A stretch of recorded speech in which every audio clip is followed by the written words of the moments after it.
Le cortaré las manos para ejemplar castigo a quien desde hoy dé alguna limosna a algún mendigo, para acabar con esa costumbre inveterada de andar tanto andrajosos por mi ciudad sagrada. Tal fue la dura orden de un severo sultán. Nadie dará dinero, ni vestidos, ni pan. Los súbditos del reino la orden cumplir juraron, y del país los pobres mendigos emigraron. Pasado un tiempo, un mísero hombre desconocido cruzó todas las calles, y cuando recorrido hubo todas las casas, llegó a la de una moza, mujer de aspecto dulce y sonrisa graciosa, diciendo: «Dadme un trozo de pan, buena señora, que vengo de muy lejos y el hambre me devora. No haga como hacen todos que me rechazan fieros. Hazlo en nombre del Dios que creó los graneros». La bella joven, que oyó el nombre de Dios con mil afanes y gran temor, al pobre mendigo dio 2 panes. Al saber esto, el sultán mandó inmediatamente llevar a su palacio a la joven delincuente, y sin mirarla apenas, hizo que 2 villanos cortaran a la bella mujer sus bellas manos. Días después, cansado de estar solo, el severo sultán llamó a su madre y díjole así: «Quiero, para matar mi hastío, pues sí, yo soy un hombre ambicioso. Quiero tener una esposa que tenga rostro hermoso». «Una conozco», díjole con maternal afecto. «Oh, pero ¿qué tiene, oh hijo? Ella tiene un enorme defecto, y es que ella no tiene manos, pero ella es tan hermosa que al mirarla a la cara cree uno que es una rosa». «¡Traédmela! ¡Vamos, traédmela! Tal defecto es pequeño si tiene un dulce paso y porta un grato seño». Cuando el sultán severo a la bella joven vio, ¡ah!, maravillado de ella, la amó y la desposó. Ella fue la sultana favorita, y hasta un hijo tuvo del casto seno, con que el cielo bendijo su desgracia, pues ella se sentía dichosa, mirando de su niño la carita graciosa. Mas las otras mujeres, con la envidia del celo y el dolor del olvido, como la sierpe al suelo rastrea, malpusieron ante el sultán creído a la buena mujer, que él al fin la dio al olvido y la mandó a que la llevaran a un desierto lejano, a la madre y al hijo, padre, esposo inhumano.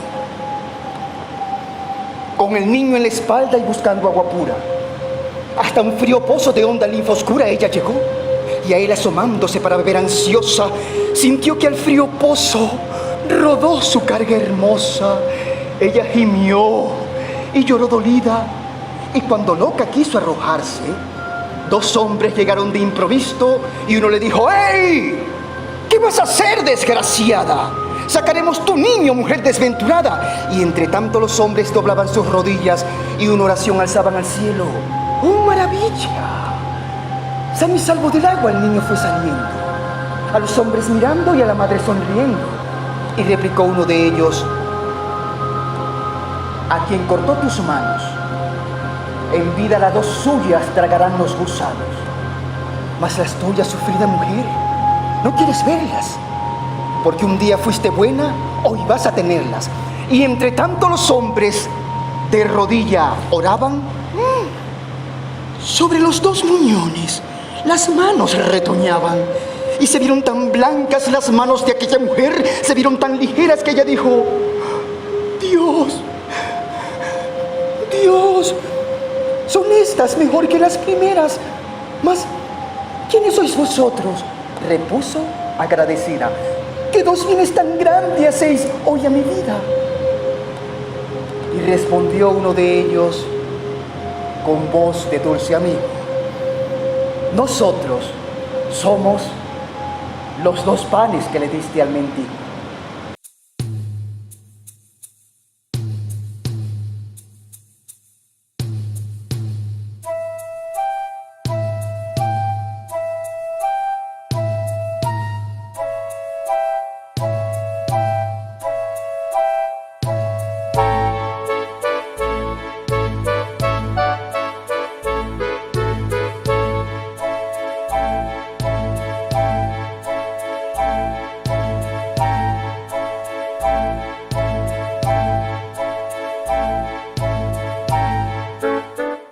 Mi nombre es Omar Toro, soy docente, actor y narrador oral escénico. Actualmente soy director del grupo artístico de narración oral escénica Cuenta Peregrino, un grupo que prontamente va a cumplir 20 años. Es decir, que tenemos 20 años de trabajo consecutivo, permanente, difundiendo el arte de la narración oral escénica en escuelas, en comunidades, en institutos universitarios, en espacios convencionales, con toda una infraestructura teatral. En esta primera jornada de trabajo, o en esta primera clase, vamos a desarrollar un tema que se denomina Origen de la narración oral escénica como disciplina artística. Pero a mí me gustaría comenzar esta clase con una pregunta que es como una especie de detonante, ¿no? Y es la siguiente: ¿a quién le gusta escuchar una historia? A todos. Yo no he conocido a una persona que no le guste escuchar una historia. A todos nos gusta escuchar historias. A los niños, a las niñas, a los jóvenes, a los adultos contemporáneos, a los adultos mayores, es decir, a todos, porque escuchar una historia es un proceso natural y sobre todo si es bien contada. Cuando una historia es bien contada, todos nosotros nos disponemos a la escucha y por supuesto la historia nos acerca, la historia nos hace mucho más humanos. Las historias de pequeños nos dormían, pero de grande nos despiertan y por supuesto generan en nosotros reflexión y nos invitan siempre, o la mayoría de las veces, a ser mejores personas, sobre todo si ponemos en práctica lo que es su moraleja como tal. Pues bien, el hecho de narrar una historia no es un arte nuevo, no es una invención de los últimos tiempos, no. Eso es un arte milenario. Es decir, que hace 10.000 años, cuando nuestros ancestros, nuestros antepasados, se sentaban alrededor del fuego, allí por supuesto estaba el jefe de la tribu, o estaba el que contaba cuentos en la tribu, y contaban sus hazañas, de cómo fue que cazaron al tigre, o cómo fue que pescaron al gran pez, o cómo le fue en la cosecha del día. Y eso sucedía todas las noches, porque imagínense ustedes, era el único, o era uno de los pocos entretenimientos, no había luz. Y entonces, ese hecho de contar historias y que haya pasado de generación en generación, de generación en generación, es algo que nosotros llevamos arraigado. Y por supuesto, esto sucedió en las sociedades primitivas, pero en las sociedades secundarias, como dicen o como rezan por allí, pasó algo interesante, y es que todas esas historias luego fueron escritas, fueron de la palabra a la escritura, y como escritura tenemos leyendas, fábulas, mitos, bueno, cosas maravillosas en papel. Tenemos a la Pachatantra, que son fábulas extraordinarias, cuentos. Tenemos nada más y nada menos que a la Biblia, nuestro libro sagrado, y todas las parábolas que hay allí de Jesucristo. Y también tenemos a libros espectaculares que son una exquisitez, como Las Mil y Una Noche. Entonces allí comenzaron a surgir nuevos narradores orales, personas que eran apasionadas por las historias, personas que leían las historias, que las interpretaban y que las contaban como parte de su legado o como parte de su identidad. Entonces, eso quiere decir que en todas las culturas del mundo existen contadores de cuentos y leyendas. Yo particularmente tomo como referencia a este libro. Este libro se llama Cómo contar cuentos. Es de Daniel Mato, que es un doctor en ciencias sociales, fue profesor de la Universidad Central de Venezuela y ha escrito muchísimos libros al respecto o en esta temática. Entonces, aquí él reza algo interesante. Por decir, aquí tengo mis anotaciones, por decir, él dice que en Japón, por ejemplo, los contadores de historia se llamaban rakugo. Y los rakugo eran contadores de leyendas que se colocaban, por supuesto, su atuendo, y su atuendo era un kimono, buscaban una almohadilla y convocaban a un público espectador para contar sus historias tradicionales, utilizando solo dos elementos. ¿Cuáles eran los dos elementos? Un pañuelo, un simple pañuelo y un abanico. Y con esos dos elementos se apoyaban para contar sus historias. Y es algo interesante porque ese pañuelo se podía convertir en un manto, se podía convertir en un pájaro, se podía convertir en un vestido o se podía convertir en una alfombra. Y ese abanico se podía convertir no solo en abanico, sino también pudiera ser una pluma, o también pudiera ser un bastón, o también pudiera ser un cohete. En fin, estos fueron los cimientos de la narración oral escénica como tal allá en Japón. Pero en Turquía, por ejemplo, pasaban otras cosas. En Turquía, por ejemplo, teníamos los hikaye. Los hikayes, al contrario, ellos, según Daniel Mato, ellos no convocaban un público espectador. Ellos iban hacia donde estaba el público espectador. Ellos iban a espacios públicos, por ejemplo, como una cafetería, como un bar, y comenzaban a contar sus historias acompañado de un instrumento musical. Y con su instrumento musical, ellos, en medio del canto y de la música, ellos relataban todas sus historias allí. O también recitaban sus poesías. En África sucede algo diferente, porque los contadores de historias y leyendas en África eran llamados grandes maestros y le llamaban griot, los griot africanos. Y ellos eran los encargados de difundir la narrativa, pero conservando siempre la identidad de su pueblo. ¿Para qué? Para que las hazañas del pueblo africano no se perdieran en la memoria del olvido de la gente. Estos eran los griots. Y así sucesivamente. En Europa, por ejemplo, los narradores orales siempre tuvieron vigencia en el pasado y en el presente. Estos narradores orales contaban cuentos e historias, todavía siguen contando en escuelas, en universidades, en plazas, en comunidades, en mercados, incluso se ha llegado a profesionalizar. Y en Latinoamérica ha pasado algo similar, un movimiento que ha surgido desde hace 30, 40 años y por supuesto ha desarrollado una temática con la narración oral escénica, generando talleres, generando escuelas de formación, generando distintos tipos de eventos, de festivales, y por supuesto hay muchos representantes. En Venezuela nosotros tenemos a los llamados campesinos, ¿no? Nuestros hermanos campesinos. Y los campesinos, ellos cuentan cachos, lo que nosotros decimos los cacheros. Y es interesante porque los cacheros cuentan historias fantásticas, por supuesto de ficción.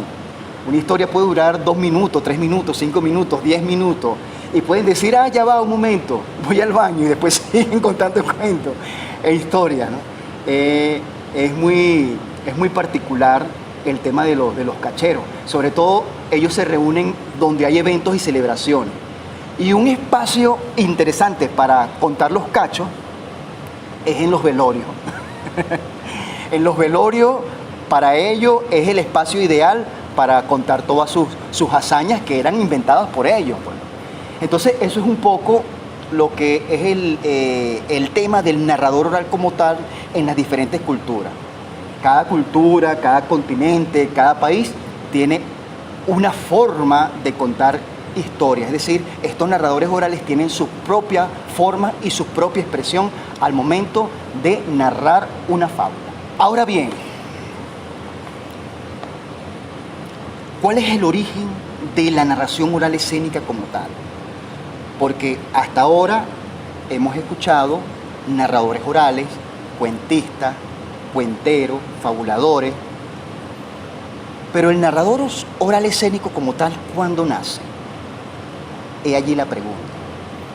Pues bien, hay un investigador, un narrador oral, que ha sido uno de los grandes representantes o los mayores representantes de esta disciplina.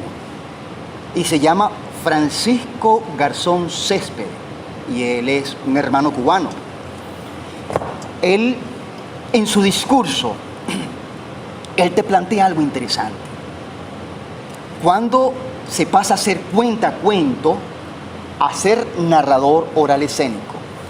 Es decir, que la narración oral escénica trasciende a lo que es la corriente escandinava, que en la corriente escandinava los narradores orales o los cuentacuentos o los contadores de historia estaban en las bibliotecas y se apoyaban con el libro y con un grupo de estudiantes, por supuesto, interpretaban un cuento, ilustraban sus historias con el apoyo del libro. Es decir, que había allí una intencionalidad pedagógica, educativa 100%, en los espacios escolares y en las bibliotecas. La narración oral escénica trasciende al elemento libro, al elemento historia y al escenario escuela.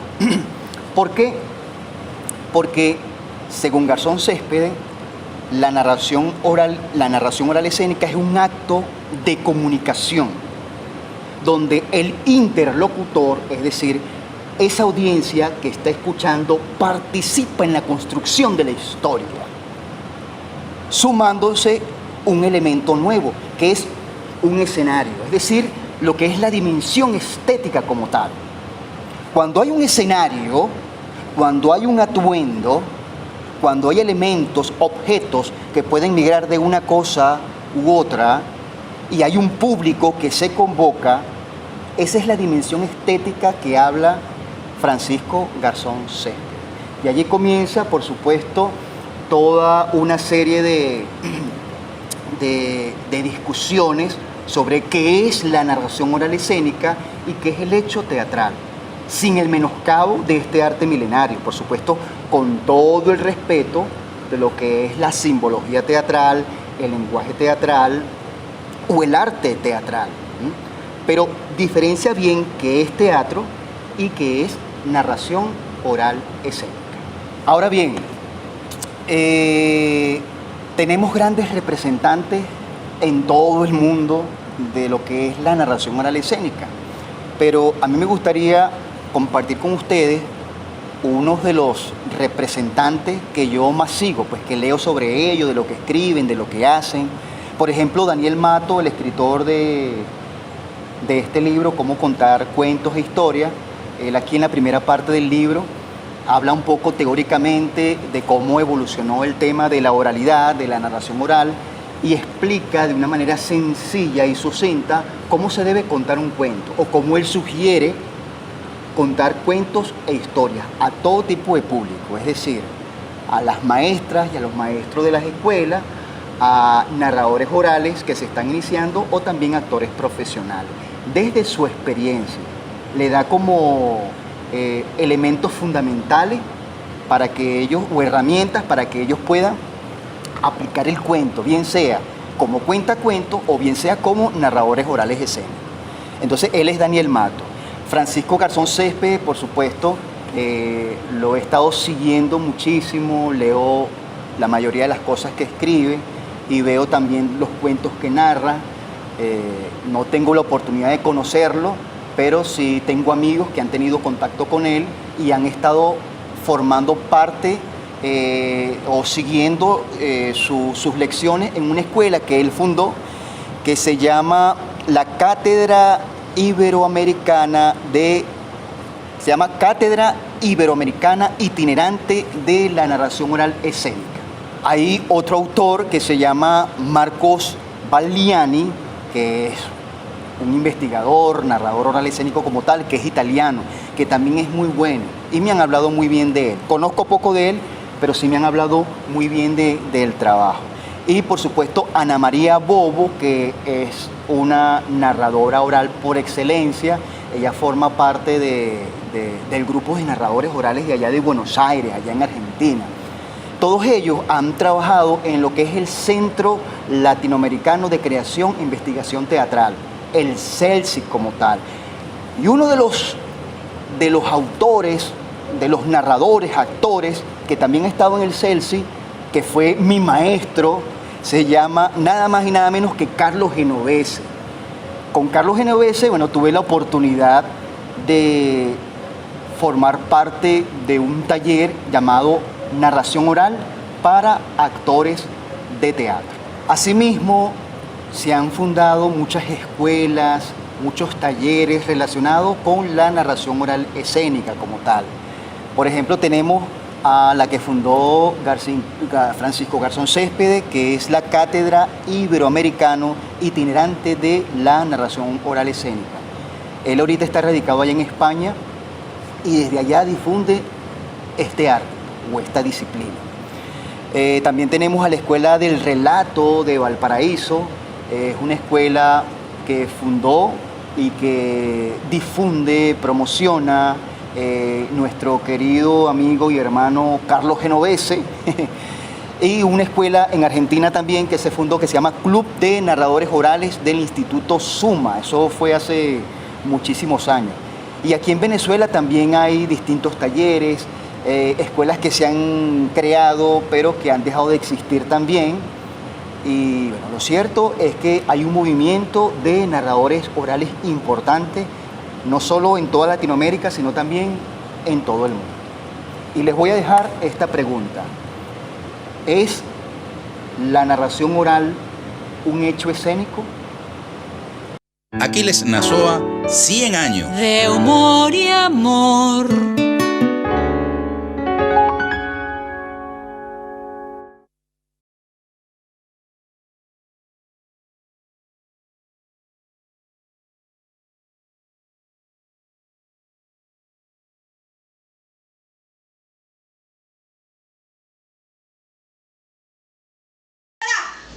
Yo los maté.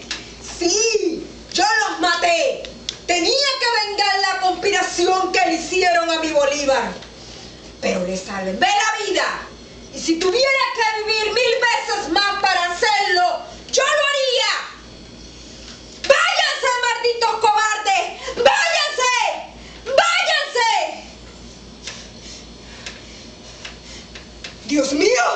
¡Dios mío! ¡Estoy llena de sangre! ¡Sí!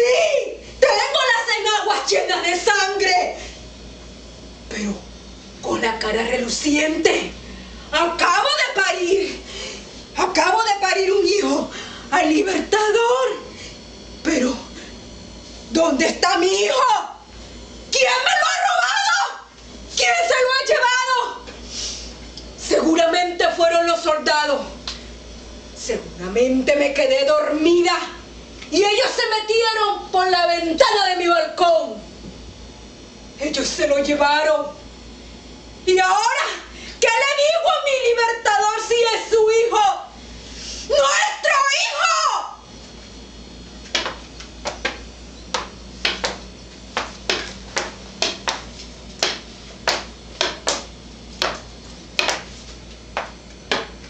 Vieja, vieja, ¿dónde vas? Vieja, ven acá. Mira, estoy llena de sangre. Tengo las enaguas llenas de sangre. Acabo de parir y no sé dónde está mi hijo. Me dirijo hacia los llanos del sur y es un camino que no tiene retorno. Y tú no has parido, Manuela, ni en tu mente, porque tu voluntad de mujer guerrera, luchadora, libertadora, no te permitió dar cabida ni la sensibilidad de una mujer para ser madre, ni parir a un hijo, Manuela. ¿Cómo te atreves a hablarle así a la Libertadora? A la coronela del Ejército Libertador. Por mi cuerpo y por mis venas también corre sangre. Y aunque el Libertador nunca lo supo, este hijo que acabo de parir siempre fue deseado. Deseo que no estaba escrito en tu destino, Manuela. Ahora levántate de esa silla y ve, lávate esas ropas llenas de sangre. Ponte tu mejor vestido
que una llanera del Perú iba a llegar tan lejos, ser reconocida por todo el Ecuador, los llanos de Colombia y la gran Venezuela, la tierra de mi libertador.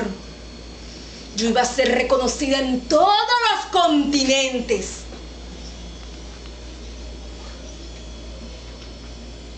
No sé en qué momento, habiendo tantos labios, tuve que besar los que fueron castigo. Me dejé llevar por un amor impulsado por la pasión, la sed de gloria y la ambición de señorío. Ahora sufro del abandono y del miedo. Gocé de lo grande y lo maravilloso. Saboreé la hiel de la tristeza, del frío, del silencio y del abandono que sufren las más altas cimas. Pero no me arrepiento. No me arrepiento. No me arrepiento de haberte tenido. No me arrepiento de que me hayas dejado sin nada. Solo sé que aquel 17 de diciembre de 1830 no hubo angustia ni miedo en sus ojos ni en los míos. Y fue entonces cuando me dejé morder por una víbora. Ya mi cuerpo y mi espíritu estaban mordidos por los múltiples venenos de todos los que me odiaban. ¿Será por eso que estoy llena de sangre? ¡Sí! ¡Sangre!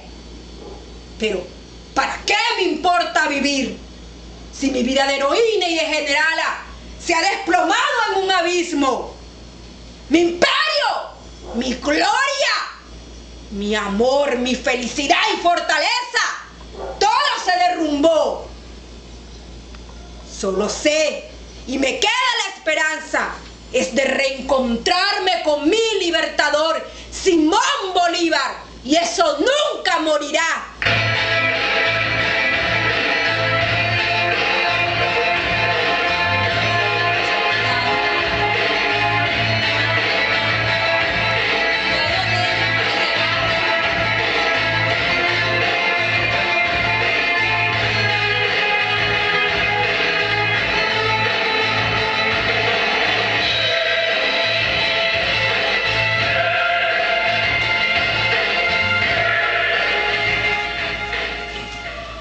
Manuela, ven, cruza la puerta hacia la eternidad.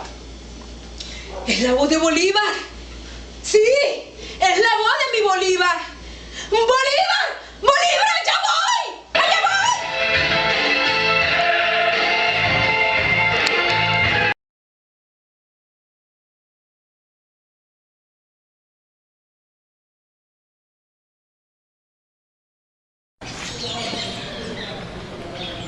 Ya soy un titiritero viejo. He caminado con mis muñecos de un lugar a otro lugar. A este lugar maravilloso para contar un solo cuento. Ajá.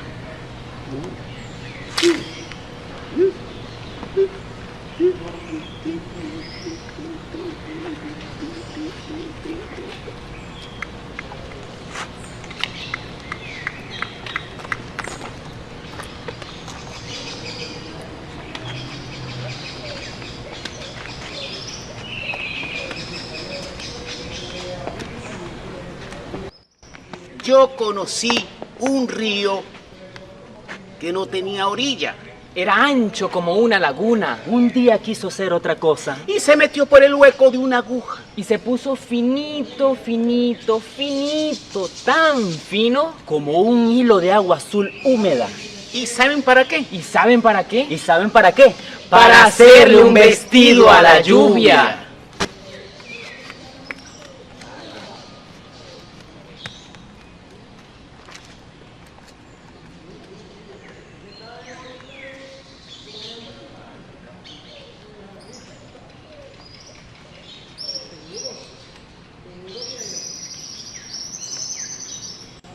yo conocí un caballo que bebió tanta agua de aquel río, pero bebió tanta agua que cuando lo miraba uno se le veían nadar los pececitos. Se le veían nadar los pececitos. Se le veían nadar los pececitos.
estúpido. Pero no hay que decir que Meñique era bueno. Bueno tenía que ser. Una persona de ingenio grande. Cuentan que estuvo de rey 52 años y mandó tan bien que sus vasallos nunca quisieron más rey que Meñique, que no tenía gusto sino cuando veía a su pueblo contento y no les quitaba a los pobres el dinero de su trabajo para dárselo, como otros reyes, a sus amigos holgazanes. Cuentan de veras que no hubo rey tan bueno como Meñique, pero no siempre fue rey. En un extraño paraje, un campesino canijo llamó a sus hijos y dijo: muero pobre sin linaje, tienen que iniciar el viaje, solo tenemos hambruna, salgan pronto de la cuna, cada cual por su camino, busquen los tres su destino, que el trabajo hace fortuna. Tanta era la pobreza. Vamos a buscar fortuna. A buscar fortuna. Quizás la encontremos a la vuelta del camino. Vamos, Pablo y Meñique. Digo, Juancito. ¿Dónde ha ido el curioso ahora? Será un estorbo. Mejor es que lo dejemos a su suerte. Vamos a buscar fortuna. A buscar fortuna, a buscar. ¿Por qué las abejas meten la cabeza en las flores? ¿Por qué las golondrinas vuelan tan cerca del agua? ¿Por qué las águilas vuelan tan alto?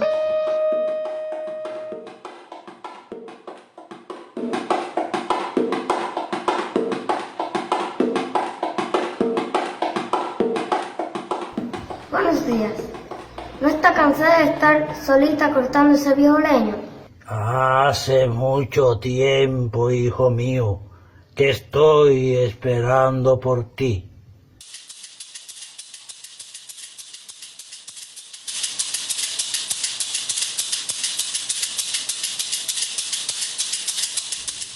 Buenos días, señor Pico. ¿No está cansado de estar solito picando esa vieja roja?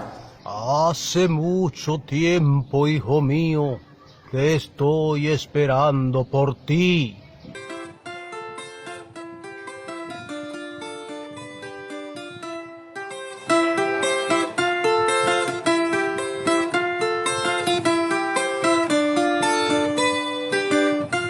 Buenos días, señor Arroyo. ¿No está cansado de vivir solito en este rincón manando agua? Hace mucho tiempo, hijo mío, estoy esperando por ti.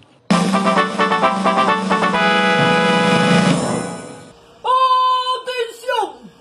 Nobles y cortesanos, vasallos y campesinos, súbditos todos.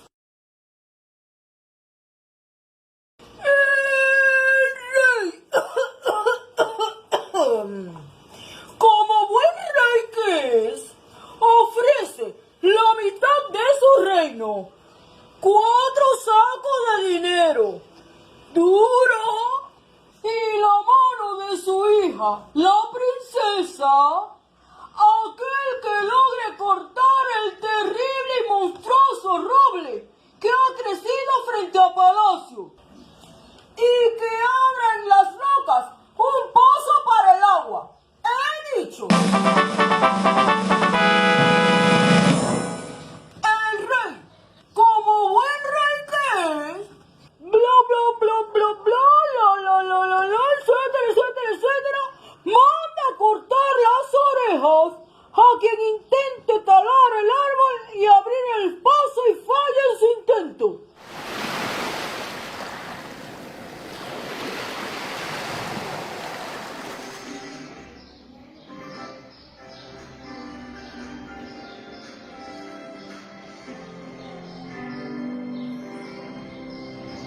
Cuando Meñique llegó a palacio, encontró colgadas de un gancho las orejas de sus hermanos Pedro y Pablo, junto a una treintena de orejas de toda clase.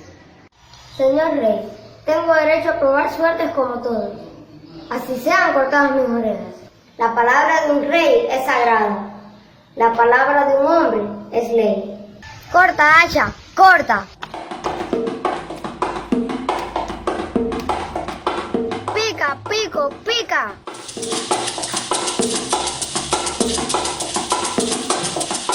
Brota agua, brota.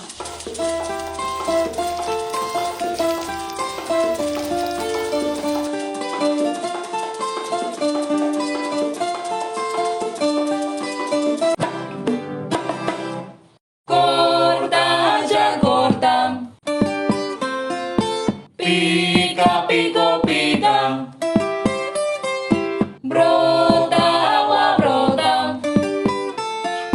Corta, pica, brota. Bajo el mando de Meñique, el hacha tiró por tierra un roble tan grande y fuerte, en leña lo convirtió, poco a poco acabó presto, un agujero en la roca, que arroyo raudo llenó, de buen agua desbordó, un canal para regar, hasta los campos llevó, con agua para la siembra, el reino desarrolló.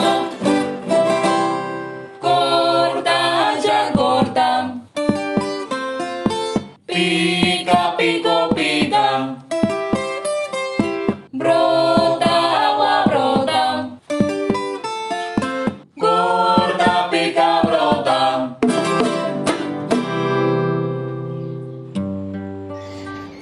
De Meñique y la princesa esperaron por su amor.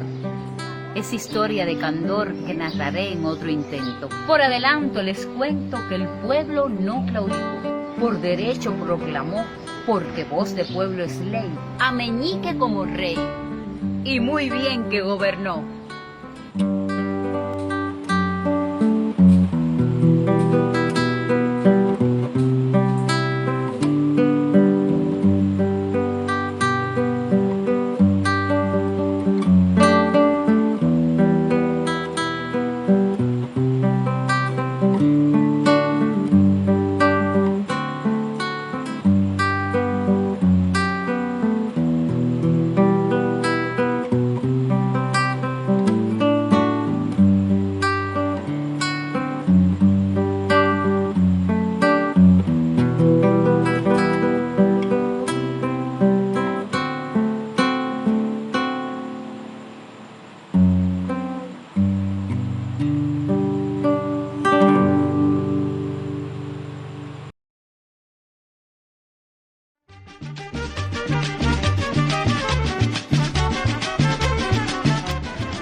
Tanto tiempo sin visitar a mi novia.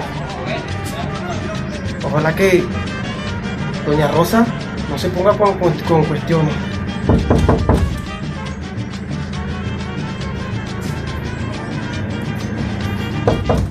¿Quién es? Soy yo, Facundo, doña Rosa. Ay, hijo, ya te llamo a mi hija. No te abro porque no tengo las medidas de seguridad, discúlpame. Florinda, mami.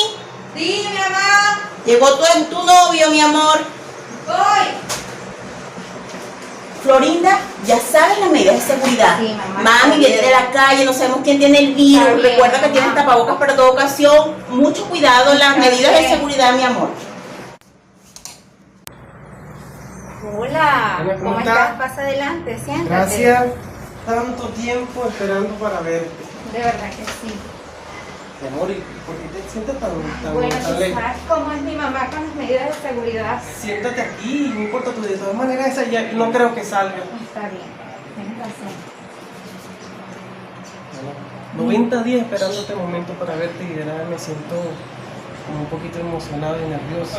Yo también, amor. Y dispuesto a pedirte muchas cosas, pero en realidad me da pena. Te quiero pedir algo, mi amor. ¿Qué será? Mi amor, Dime. ¿me puedes dar la mano? Sí, ya. Espérame un momento. Listo, amor. Lo que pasa es que tú sabes cómo es mi mamá. Sí, pero ¿qué vamos a hacer? Mi amor, se siente rico. Sí, de verdad que sí, amor. ¿Y qué sientes tú, mi vida? Ay, amor, bueno, siento como que si fuéramos un circuito. Como que si tú el positivo y yo el cable negativo y no podemos echar chispas por los guantes. Bueno, pero amor, tenemos que conformarnos. Está bien. Mi amor. Dime. Yo necesito pedirte algo, pero en realidad me pongo muy nervioso y es que, no sé, me da pena. Dime, ¿qué será? Mi amor, ¿tú me puedes dar un abrazo? Sí, ya va, espérame allí. Ahora sí, a un paso. Y esta la decido yo. ¿Qué pasó, mi amor? Ay, amor, tenía que usar la medida de seguridad, tú sabes. Bueno, todo será por darte un abrazo. Está bien, amor. Dame un abrazo, mi vida. Rico, mi vida. Mi amor, ¿y qué sientes? Ay, amor, siento como una pelotica que se me sube y se me baja. ¿Y tú? Mi amor, yo siento algo que se me sube, pero no sé si tiene más. ¿Qué estás hablando ahí en voz baja? No, mi amor, pensando en lo mucho que te quiero. Qué bueno.